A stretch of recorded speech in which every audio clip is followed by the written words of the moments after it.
નમસ્કાર મિત્રો, અમારા નવા વિડીયોમાં આપ સૌનું હાર્દિક સ્વાગત છે। મિત્રો, આજે આપણે વાત કરીશું ગામ આખું સડક થઈ ગયું જ્યારે વાત જાણવા મળી કે નબુમા અને એની બહુ વિલાસ દેવ દિવાળી વખતે પરિક્રમા ગયા હતા।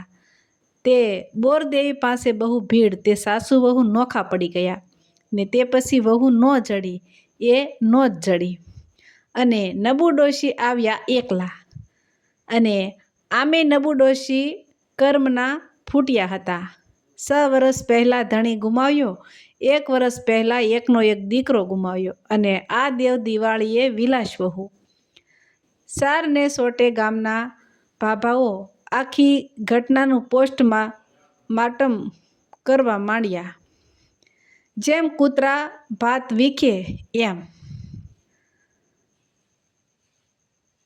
સલમના ધુમાડા કાઢતા કાઢતા ખીમો બોલ્યો, ઓધા તું માન કે ના માન, આ કોઈ બાવાનું કાવતરું હોય, બાકી વાતમાં માલ નહીં કે વિલાસ વહુને કોઈ ભગાડી જાય કે વિલાસ વહુ કોઈની સાથે ભાગી જાય। બાકી વહુ ખોવાણી હોય તો જડે તો ખરી ને। ત્યાં કેટલા પોલીસવાળા હોય અને હવે મોટા માઇકમાં જાહેરાત થાય, નક્કી આમ બાવાનો હાથ હોય। ખીમાની વાત સાચી છે કે જૂનાગઢમાં આવી વિદ્યાવાળાએ બાવાય છે। એ સલમ પિતા પિતા જેની કોર ધુમાડો જાય જવા દે, એને જે બાઈ માણસની ઉપર જાય ને એ પછી કોઈને ન ભાળે અને ઓલા બાવાને જ ભાળે। જેમ બકરી રસકાના પોળા વાહે દોડે એમ જ તમાકુ સાવતા સાવતા હકાભાભાએ પોતાનું બ્રહ્મજ્ઞાન રજૂ કર્યું। 100 વાતની એક વાત, બેય ઘરભંગ બાયુને ન્યા પરિક્રમા જવાની જરૂર શું હતી? એટલી બધી ભક્તિ સમરા કાઢી ગઈ હતી તે હવે નબુ ભલેને ભોગવે। ભક્તિ કરવી હોય તો ગામમાં નથી થતી ને ઠેઠ જૂનાગઢ લાંબુ થવું પડે ને 20 ગાઉ ટાંટિયા તોડો તો જ ભક્તિ થાય? કારણ કે જેઠા ઉકળી ગયો। આમે આ કાઠિયાવાડી ભાભાની એક મોટી ખાસિયત એ વગર કારણે ઉકળી શકે। તારે 7 પેઢીમાં કોઈએ સત્યનારાયણની કથાય નથી કરી ને જેઠા તું તો રહેવા જ દેજે, બોલતો જ નહીં। આ તો શ્રદ્ધાનો વિષય। બાકી ગામમાં કોઈ કે જેઠા બાબો આજ મંદિરે હતો તો જેઠા તારું હાડકું ને મારું મોઢું, જેઠા તારું ખાહડું ને મારું મોઢું, માટે જેઠા તું તો જાળોયો જ જા। મગન આતાએ જેઠિયાને રોકડું પરખાવ્યું, કારણ ગમે તે હોય પણ ગામ આખું સગડોળે સળ્યું હતું। પણ એક વાત સાથે સહુ સહમત કે વિલાસ વહુ ભાગે તો નહીં, એ તો નક્કી હતું જ। નક્કી કોઈક બન્યું છે કે ને વિલાસ વહુ ખોવાણી છે। આમે આ ગામમાં નથુ આતાની સાપ સારી હતી। એક ભગત તરીકેની એની વહુ નબુ એ ઘરનો બધો કારોબાર ઉપાડી લીધો હતો। કારોબારમાં તો 45 વીઘા જમીન, 1 ગાય, 2 બળદ ને 3 ભગરી ભેંસું। નામ તો એનું નર્મદા હતું પણ ઉંમર વધતાની સાથે બધા એને નબુ કહેતા। એને સુખેથી સંસાર ચાલતો હતો। મોટી ઉંમરે પારણું બંધાયું। ધણી ધણિયાણી ખુશ। છોકરાનું નામ પાડ્યું મગન અને પહેલાં તો આવા નામ જ પાડતા ને। મગન જ્યારે 18 વર્ષનો થયો ને ત્યારે સુરત ગયો। એ વખતે હીરાનો જમાનો આવ્યો હતો। લોકો જીરાવાળાને ખેતીવાળાને છોકરી ના આપે, હીરાવાળાને આપે। ખબર પડે કે છોકરો સુરત છે અને હીરા ઘસે છે, તરત જ સગપણ ગોઠવાઈ જાય। 2 વર્ષ હીરા ઘસ્યા ન ઘસ્યા ત્યાં ભગત દેવ થયા। ને નબુ માથે આ ફાટી પડ્યું. મગન આવતો રહ્યો દેશમાં અને હવે નબુએ દીકરાનું સગપણ શોધવા માંડ્યું. પણ છોકરો ખેતીમાં ને તે કોઈ જટ દઈને હા ન પાડે. એવામાં વાત આવી કે બાજુના એક ગામમાં કન્યા છે. નબુમાં ગયા, ત્યાં જોયું તો થોરે કેળું. ગામમાં જેની જરાય એક ટકોય આબરૂ નહીં એવા રણછોડને ઘેરે આ વિલાસ, અને એ બિચારી ભાગ્યની ફૂટલ કે આવા ઘરમાં એનો પનારો પડેલ. છોકરીની માએ ઘરઘણું કરેલ ને વિલાસને આંગળિયાત લાવેલા. આગલા ઘરના 2 છોકરા હતા, વિલાસથી મોટા, તોય રણછોડને કમત સૂજેલી. તે પછી તો વિલાસની મા પણ સ્વર્ગે સીધાવી ગયેલી. તે રણછોડનુંય બોર્ડ પૂરું થઈ ગયેલું. એક વિલાસને 2 ભાઈઓ વધ્યા. ભાઈઓ તો કહેવા ખાતરના, બાકી 2 ભાઈઓ અને એની 2 બાઈઓ મોજ કરે ને આખા ઘરનું કામ આ બિચારી વિલાસ પર. મારકૂટ થાય. મા સામી ગાળોય બોલે, કારણ કે સગી બહેન નહીં ને. નબુ 2 દિવસ રોકાણી ગામમાં સંબંધીને ત્યાં, અને આખી વાતનો તાક કાઢી લીધેલો. વિલાસને પૂછી જોયું, બિચારી કાંઈ ના બોલી, પણ આંખમાંથી આંસુ પડ્યા ને નબુએ નક્કી કર્યું કે આને આ નર્કમાંથી કઢાવી છે. 2 ભાઈ પૈસાના લાલચુ. તે નબુએ દાણો દબાવ્યો. વિલાસના સગપણની વાત કરી અને મોટા ભાઈએ રોકડું પરખાવ્યું. એના લગ્નના ખર્ચના 40,000 થાય. સગવડ હોય તો આવવું, બાકી અમને 50,000 દેવા વાળાય પડ્યા છે. મોડું કરશો માં. અને નબુનો બાટલો ફાટ્યો. હવે 40 નહીં 50ની કાકી. બોલ, પણ તારી બેન આવશે મારે દીકરા વેરે જ. આમ મગનને પરણાવ્યો, પણ આ સુખ લાંબુ ટક્યું નહીં. લગ્નના 6 મહિના પછી મગનનું શરીર માંડ્યું લેવાવા. ખેતીનું કામ થાય નહીં. મોટા દવાખાને બતાવ્યું કે લોહીનો બગાડ છે. વારે વારે લોહી ચડાવવું પડશે, નહીતર વરસ દિવસ સેવા કરો, અને આમેય સાસુ કે વહુ 2માંથી એકને તો મગન પાસે સેવા કરવા રહેવું પડતું. ખેતી માટે ભાગ્યો પણ આવ્યો ને ભાગ્યો મળ્યો પણ સારો. 20 વર્ષનો હતો, પણ કામ ગજબનું કરતો હતો. દાહોદ બાજુનો પણ સગા દીકરાની જેમ કામ કરે. એક બાજુ મગનનો મંદવાડ વધ્યો. 2 મહિને લોહી બદલાવવું પડે ને, પણ ખેતીમાં એ વર્ષોમાં સારું પાકેલું બીજા કરતા ને તે વાંધો ન આવ્યો. 3 વર્ષ આમને આમ ચાલ્યું ને અંતે મગનને દેહ છોડ્યો અને હવે નબુમાં સાવ અંદરથી પડી ભાંગ્યા, પણ દેખાવા ના દે.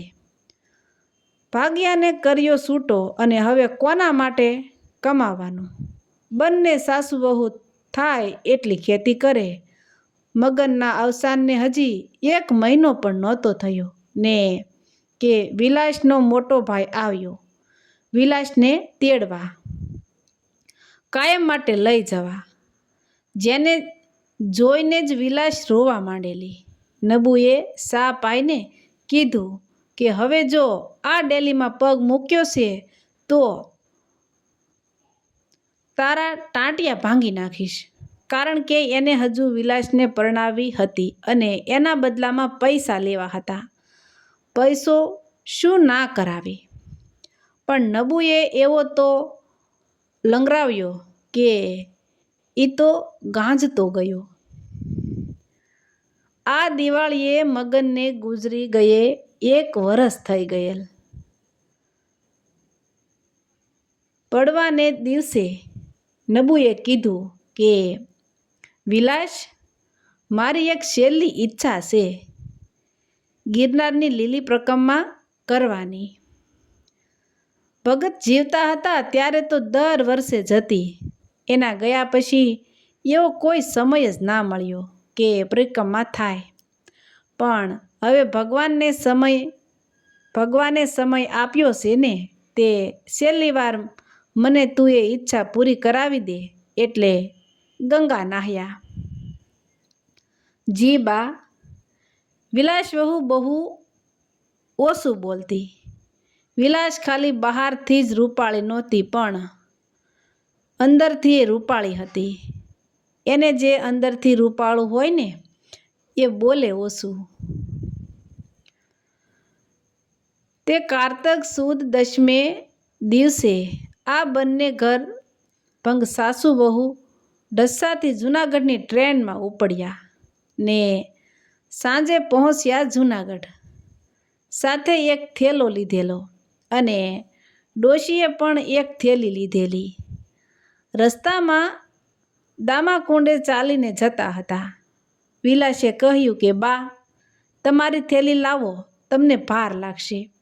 પણ નબુએ ના પાડી કે એમાં શું ભાર લાગે, અને આમે ડોશીઓ મરે ત્યાં સુધી માથે કંઈક ને કંઈક ભાર તો રાખે જ. રાતે ઉતરો ક્યાં? રાતે ઉતારો કર્યો ભવનાથની તળેટીમાં, અને પછી રાતે 12 વાગ્યે કારતક સુદ 11ને દિવસે રૂપાયત સંસ્થા પાસેથી પ્રક્રમાની શરૂઆત થઈ. તે બે સાસુ વહુ ચાલીએ. નબુ બધું બતાવતી જાય. અગાઉની પ્રક્રમાના સ્મરણો વાગવતી જાય. બે સવારે ઝીણા બાવાની મઢે પહોંચ્યા. ત્યાં ઘડીક સૂતા. ચારેક કોર કડિયારાની જેમ માણસો ઉભરાયેલું. એક બાજુ ભજન ચાલતા હોય તો બીજી બાજુ સવારમાં ચા નાસ્તો થતો હોય. આખી પ્રકૃતિ જાણીને ઉત્સવનો આનંદ માણતી હોય એવું મનોહર દ્રશ્ય. બપોર પછી સૂરજકુંડ અને ચકરડિયા હનુમાન જઈને બીજે દિવસે બપોરે માળવેલા પહોંચ્યા. અને હવે એક જલારામ ઘોડી વટાવો કે તરત જ આવે બોરદેવી ને ત્યાંથી ખોડિયાર મંદિર ને આમ પરિક્રમા પૂરી થાય. થોડો આરામ કરીને ત્યાંથી ઉપડ્યા. હવે ઠીક થાક લાગતો હતો. વિલાસે ફરીથી કીધું, બા, તમને ભાર લાગતો હોય તો લાવો થેલી. પણ નબુએ કાંઈ હોંકારો ના ભણ્યો અને હવે આવી જલારામ ઘોડી. એકદમ સાંકડો રસ્તો, એકની પાછળ એક એમ જ ચલાય ને ખતરનાક ચડાય જાળવીને જ ચડવું પડે. બાકી પ્રક્રમા તમે ટોળામાં ચાલો તો ચાલે, પણ જલારામ ઘોડીએ એક સાથે બે માણસો ચાલી ના શકે. ટોસે પહોંચીને જોયું તો ત્યાં એમનો જૂનો ભાગ્યો સૂરો ઊભો તો. વિલાસનો નવાઈનો પાર ના રહ્યો. આ અહીં ક્યાંથી? નબુમાને વિલાસ મળ્યા. બધાને આનંદ થયો. થોડાક નીચે ઉતરીને ઓતરાદી કોર્યે એક વડલા ઝાડ નીચે પહોરો ખાવા બેઠા અને નબુમાએ પોતાની થેલીમાંથી ટોપલી ખોલી, જાણે કે પોતાનું પેટ ખોલ્યું. જો વિલાસ બેટા, સુરાને મેં જ બોલાવ્યો છે.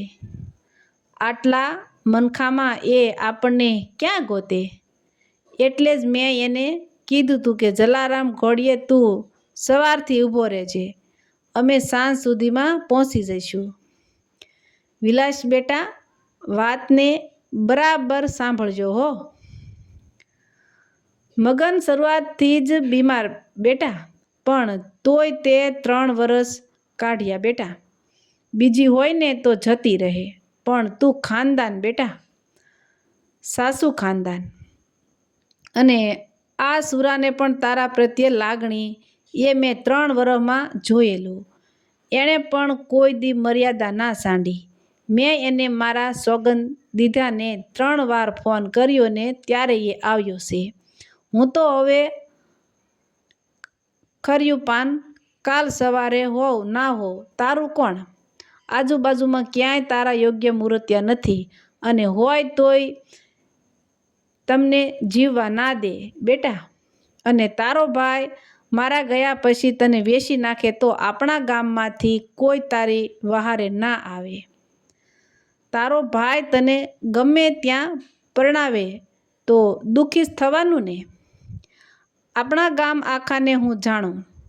ગામ આખાની સઠ્ઠીમાં હું ગયેલી. જે લોકો એના ભાઈબંધ મગન બીમાર હતો ત્યારે ક્યારેય ન આવતા, એ એના ગયા પછી અવારનવાર આવવા માંડ્યા. વાતું મારી હારે કરે અને નખોદિયાની નજર રસોડા બાજુ જ હોય. એક વરહ મેં આ બહુ જોયું. મારો આત્મા કળકળતો અને કોઈ એવો છોકરો નજરમાં જ ના આવે. કોઈ હારે મારે તને વળાવી. એકલા સુંદરતા સાસવીને બહુ જ કઠણ, અને મને આ સૂરો સાંભળ્યો. આ એક જ તને સાસવી લેશે. એને જતી રહે એના વતનમાં. સુખી થાવ. તારા ઘરેથી એ નરકમાંથી હું તને લાવી, પણ મારા ગયા પછી તને ફરીથી નરક ના મળે એ પણ મારે જોવાનું ને. અને આમાં આપણી પેઢી દર પેઢીના સસવાયેલા ઘરેણાં છે. તને સોંપું છું બેટા. અને નબુએ પોટલી વિલાસને અંબાવી. ત્રણેય સોધાર આંસુએ રડ્યા. વિલાસ ઊભી થઈ સાસુને ભેટી પડી. જિંદગીમાં એણે સાસુને કોઈ કામની ના પાડી નહોતી. વિલાસ તો અંદરથી રૂપાળીને. નબુએ સુરાને પણ બાથમાં લીધો. એક અનોખું મિલન સર્જાયું. છેલ્લે નબુ બોલી, જતા રહો તમે. કોઈ દિવસ આ બાજુ આવશો માં, કે મારા ખબર અંતર પૂછશો માં, કે ખોટી ચિંતા કરશો નહીં. ગામને હું સંભાળી લઈશ. જે વાતો થાય એ હું પસાવી લઈશ. ભગવાન તમારી વાડી લીલી રાખે. એને તમે જિંદગીની પરિક્રમા લહેરથી કરો જાઓ. હવે પાછું વળીને જોશો નહીં. અને હા, એક વરસ પછી બરાબર આ જ દિવસે તમે કબીરવડ મારી રાહ જોજો. જો જીવતી હોઈશ તો છેલ્લી વાર મળી લઈશ, નહીતર જય ગિરનાર. અને નબુમાં આગળ ચાલ્યા ગયા. હવે એની પાસે થેલી નહોતી. થેલીનો ભાર નહોતો. પાછું વળીને ના જોયું. બસ સડેરાટ ચાલ્યા. જીવન પરથી એક મોટો ભાર નબુમાએ ઉતારી નાખ્યો હતો. થોડાક સમય વાત ચાલી ગામમાં કે વિલાસનું શું થયું. પછી ગામ ભૂલી ગયું. નબુમાએ આ વખતે ખેતીમાં ખાલી ઝાર જ વાવી, અને એ પણ ગાયોને ખવડાવવા. ધીમે ધીમે એ બંધન ઓછું કરતા ગયા. ભેંસું કાઢી નાખી. બળદ હતા એ ગામમાં એક નબળું કુટુંબ હતું, એને આપી દીધા. એક ગાય રાખી. નોરતા પૂરા થયા ને એણે એના શેઢા પાડોશીને પૂછ્યું કે લખમણ, તારે જોઈતી હોય તો પેલો હક તારો, બાકી હવે મારે જમીન વેચવી છે. લખમણે જમીન લીધી. ગામ દાંત કાઢે કે નબુનું હવે પૂરેપૂરું સટક્યું છે. ડોશી આટલો પૈસો લઈને જશે ક્યાં? ના આગળ ધરાળશે, ના પાછળ ઉલાળશે. બસ કારતક સુદ દશમને દિવસે ગામના બાવાજી જે મંદિરની પૂજા કરતા એને બોલાવીને ગાય અને મકાન સોંપી દીધું. જે મૂડી હતી એનું એક પોટકું બાંધ્યું ને સુરતની બસમાં બેસીને નબુ ડોશી ભરૂચ જાડેશ્વર ચોકડીએ ઉતર્યા ને બરાબર આપેલા સમયે કબીરવડે પહોંચ્યા. અને દૂરથી જોયું તો સૂરો અને વિલાસ ઊભેલા. નબુમાં ત્યાં ગયા. સૂરો ભેટી પડ્યો. વિલાસના હાથમાં એક માસનું બાળક હતું. નબુમાએ બાળકને તેડ્યું, વહાલ કર્યું. બધા રેતીમાં બેઠા. વિલાસનું તેજ એવું ને એવું જ હતું. વિલાસના ભાતામાંથી થોડુંક ખાધું અને પછી જે રકમ હતી એ સોંપીને કીધું, આ છેલ્લો ભાર પણ હવે તમને સોંપી દઉં છું. હવે કાલે મોત આવે ને તોય મને મંજૂર છે. બા, તમે અમારી ભેગા ચાલો, સુરાએ કીધું અને વિલાસની આંખમાં પણ એ જ ભાવ હતો. ના બેટા, હજુ ભગતની એક ઈચ્છા પૂરી કરવાની છે. તમને તો ક્યાંથી ખ્યાલ હોય, પણ જ્યારે અમે ગિરનારે પ્રકમા કરવા જાતા ને ત્યારે ભગત કહેતા કે એકવાર નર્મદાની પર પ્રકમા કરવી છે અને પછી એ વાતો કરતા કે એ પ્રકમા બહુ અઘરી, વગર પૈસે થાય, બધું છોડીને જ થાય. ખૂબ સાંભળી એની વાતો. ભગત તો એ ના કરી શક્યા, પણ એની ઈચ્છા હું પૂરી કરીશ. પણ આંસુ ના પાડતા હવે, મને હસ્તે મોંએ વિદાય આપો. એનેય આમેય હું નબું, અને નબુને અંતકાળે તો માં નર્મદા જ સાચવે ને. અને નબુમાં ફરીથી સડસડાટ ચાલ્યા માં નર્મદાને કિનારે. આ વખતે પણ એણે પાછું વળીને ના જોયું. વિલાસ, સુરો અને તેનું નાનું બાળક જ્યાં સુધી નબુમાં દેખાતા હતા ત્યાં સુધી ઊભા રહ્યા. તો મિત્રો, આવા જ નવા વિડીયો જોવા માટે અમારી ચેનલ લાઇક, શેર અને સબસ્ક્રાઈબ કરજો. વિડીયો સાંભળવા બદલ ધન્યવાદ.